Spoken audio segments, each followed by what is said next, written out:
Okay, Assalamualaikum warahmatullahi wabarakatuh. Aku nak tunjukkan cara untuk matikan PS5 dengan cara yang betul.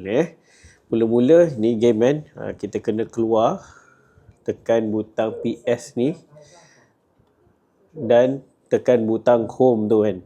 Tekan butang home, kemudian tekan butang atas ni yang ada 3 senggat ni atas ni dan close game. Dah close game, tekan lagi butang pangkah, dia akan close. Kemudian tekan lagi sekali butang 3 senggat ni, eject disk. Eject disk.